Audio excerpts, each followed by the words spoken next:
நடிகர் விஜய் மேல புதுசா ஒரு கம்ப்ளைண்ட் கொடுத்துருக்காங்க. எதுக்கு அப்படின்னா, குழந்தைகள் எல்லாம் பிரெயின் வாஷ் பண்றாராம். குழந்தைகள்கிட்ட நீங்க வந்து ஒரு நல்ல கட்சிக்கு ஓட்டு போடுங்க, தமிழக வெற்றி கழகத்துக்கு உங்க அப்பா அம்மாட்ட சொல்லி ஒரு நல்ல ஆட்சியை கொடுக்கறதுக்கு நீங்க வந்து கேளுங்கன்னு சொல்லி விஜய் ஒரு வீடியோ பேசியிருந்தாங்க. அதுக்கு வந்து ஒரு சில நபர்கள் விஜய் அவர்கள் மீது கம்ப்ளைண்ட் கொடுத்துருக்காங்க, குழந்தைகள் எல்லாம் பிரெயின் வாஷ் பண்றாருன்னு. ஏண்டா, குழந்தைய போய் குடிக்க சொன்னாரா, இல்ல குழந்தைய போய் பாலியல் ரீதியான தொல்லை பண்ண சொன்னாரா, இல்ல குழந்தைகளை கத்தி எடுத்து குத்துறான்னு சொன்னாரா?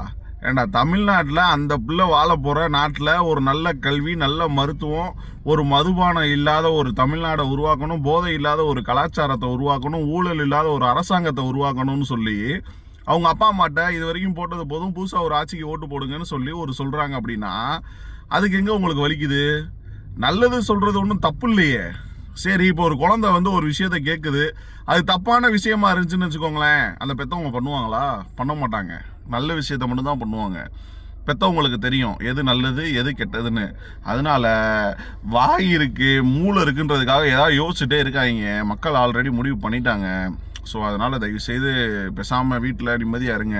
இல்லைனா உங்கள் தலைவர்கள் மாதிரி எங்கிட்டாவது சுற்றுலா பயணம் போங்க, மனசை திடப்படுத்திக்கங்க, அமைதியாகிக்கங்க, ஏற்றுக்கங்க, ரியாலிட்டி அக்செப்ட் பண்ணிக்கங்க. அவ்வளோதான், ஒன்றும் பண்ண முடியாது. மக்கள் முடிவு பண்ணி குத்துன்னு குத்திட்டாங்க. விசில் சின்னம் அந்த சிம்பிளே தேஞ்சு போச்சுன்ற அளவுக்கு நியூஸ் வருது.